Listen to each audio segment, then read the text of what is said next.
क ते ज्ञ ही व्यंजनं आपण बघितली, स्वरही बघणार आहोत. 36 व्यंजनं आणि 16 स्वर, 52 अक्षरं होतात आपल्या मराठीमध्ये. पण अनेकांना मातृभाषा असून मराठीत अक्षरं किती असतात हे माहिती नसतं आणि ते स्वर किती हेही माहिती नसतं. पण आपण तेही बघू. अक्षरं शिकलो आपण, आपल्याला मोडी वाचता येईल. 3-4 प्रकारचं मोडी सरावानी वाचता येईल. मोडी हा पूर्णतः सरावाचा भाग आहे. तुम्ही जेवढे जास्तीत जास्त कागद बघाल, ते सोडवायचा प्रयत्न कराल, तेवढं तुम्हाला मोडी यायला लागेल. कालांतराने इतकं मोडी येतं की तुम्ही कागदाकडे नजर टाकलीत की तुम्हाला कळतं त्या कागदावर काय लिहिलं आहे आणि वाचायचं की नाही हे तुम्ही ठरवता. आणि केवळ याच पद्धतीने लाखो कागद वाचता येतात. तुम्हाला मोडीत खरोखर तज्ज्ञ व्हायचं असेल, इतिहास संशोधक व्हायचं असेल, तर त्यासाठी अजून एक गोष्ट केली पाहिजे की जे साहित्य आज प्रसिद्ध झालं आहे ते तुम्ही वाचलं पाहिजे. की आजपासून 100 वर्षापूर्वीचं मराठी जे टाकाच्या मोडीमध्ये येतं, इंग्रजी काळातलं, पेशवे काळातलं मोडी जे साधारणतः 200 ते 300 वर्ष या जुनं हा त्याचा काळ येतो.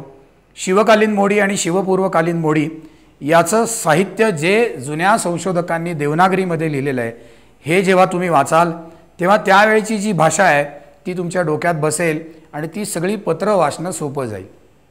मग त्यामध्ये काय संकेत आहेत, काय नियम आहेत हे सुद्धा तुम्हाला कळतील आणि पत्र पटापटापटा वाचता येतील. आज इतकी संख्या आहे पत्रांची की एक पत्र आपण कमीत कमी वेळात वाचलं पाहिजे. आणि जेव्हा आपण प्रसिद्ध झालेलं मोडी वाचू, जुनी पत्र वाचू, तेव्हा त्या पत्रामधनं काय काढलं पाहिजे, ते पत्र महत्त्वाचं आहे की नाही, तो कागद महत्त्वाचा आहे की नाही हे आपल्याला कळेल. आपल्याला नुसतंच मोडी शिकायचं नाही आहे, मोडीत एक्सपर्ट व्हायचं नाही आहे, तर तो आपल्याला आपला इतिहास पण पुढे आणायचा आहे. आणि यासाठी मी एक खूप चांगलं पुस्तक सुचवीन. सोपं पुस्तक आहे, पेशवेकालीन महाराष्ट्र हे वाकरू भाव्यांनी लिहिलेलं पुस्तक आहे. आणि ते जर का तुम्ही पुस्तक वाचलं तर समोर आलेल्या कागदामधनं काय महत्त्वाचं आहे किंवा काही महत्त्वाचं नाही आणि महत्त्वाचं असेल तर ते कशा दृष्टीने महत्त्वाचं आहे हे आपल्याला शिकायला मिळतं. तर ते पुस्तक तुम्हाला मिळालं तर तुम्ही जरूर ताब्यात घ्या, सगळं पुस्तक वाचा. आणि जेवढी आता सुदैवाने अनेक ब्लॉग्स असतील, अनेक इंटरनेटच्या साईट असतील, त्यामध्ये तुम्हाला जुनी पुस्तकं बघायला मिळतात. vkrajwade.com या धुळ्याच्या संस्थेची पण साईट आहे.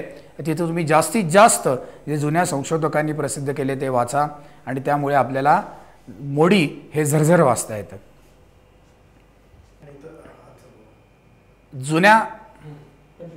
जुन्या संशोधकांनी प्रसिद्ध केलेलं साहित्य तुम्ही जेवढं वाचाल ती जुनी भाषा जशी जास्त तुमच्या डोक्यात बसेल, त्यामुळे तुम्हाला मोडी कागद अत्यंत वेगाने आणि झरझर वाचता येतील. संपूर्ण सगळी व्यंजनं बघितल्यावर आपण आता स्वर बघणार आहोत.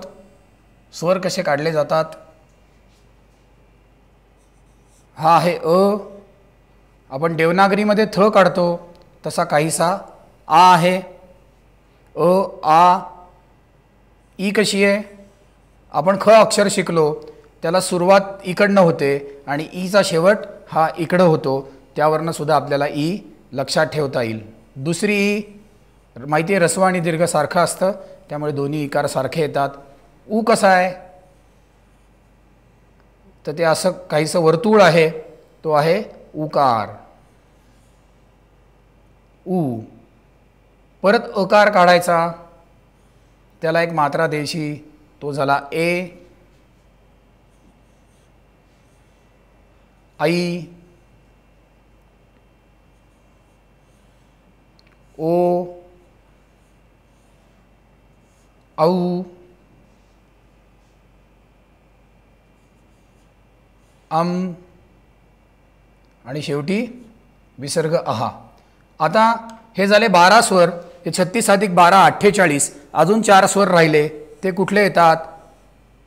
तो झाला रू, ऱ्हस्व, दीर्घ, ऋलू आणि दीर्घ ऋलू. आता हे 4 स्वर मोडीमध्ये येत नाहीत त्यामुळे आपल्याला त्यासाठी वेळ घालवायची गरज लागत नाही. पण ऋषी हा शब्द लिहिलेला असेल तर त्यासाठी रू मात्र असाच्या असा वापरला जातो. आपल्याला 36 व्यंजनं आणि हे 12 स्वर हे आपल्याला मोडी वाचता येण्यासाठी आपल्याला हे करायला लागतात.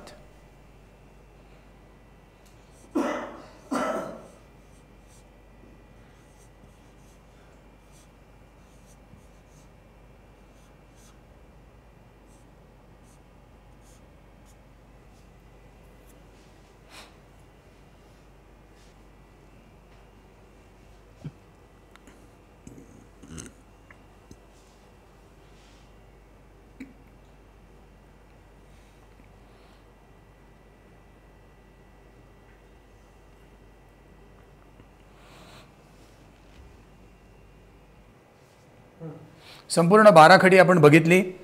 आता त्यामध्ये आपल्याला बघता येईल की घ, छ, श, पोटफोड्या श आणि ळ ही 5 अक्षरं पूर्णतः देवनागरीसारखी येतात.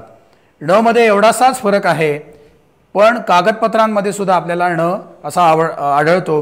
थोडीशी कर्व दिली की ण ची 12 खडी पूर्णतः सारखी येते, म्हणजे हे 6वं अक्षर जवळजवळ सारखं आहे. ग मध्ये त्याचा फक्त उकार वेगळा आहे, बाकी 12 खडी पूर्णतः तशीच्या तशी येते.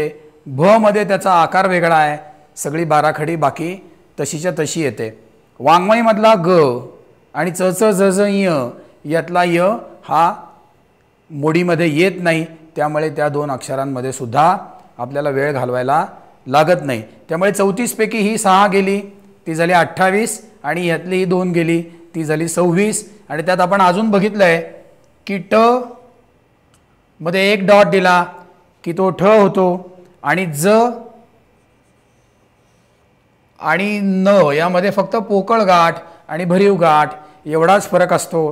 त्या आपण बघितलं की हा ट झाला आणि त्यामध्ये 1 टिंब दिलं की तो ठ होतो, आणि ज आणि न यामध्ये काय फरक आहे, तर फक्त पोकळ गाठ आणि भरीव गाठ. त्यामुळे आपल्याला क ते ज्ञ या व्यंजनातली 36च्या 36 अक्षरं न करायला लागता जवळजवळ 23-24 अक्षरांकडेच आपल्याला लक्ष द्यायला लागतं. आणि तेवढं दिलं आणि तुम्ही एकाग्र चित्ताने हे ऐकलत आणि डोक्यात साठवलं तर तुमची कमी कष्टामध्ये पूर्ण 36 अक्षरं आणि 12 स्वर हे लक्षात राहू शकतात.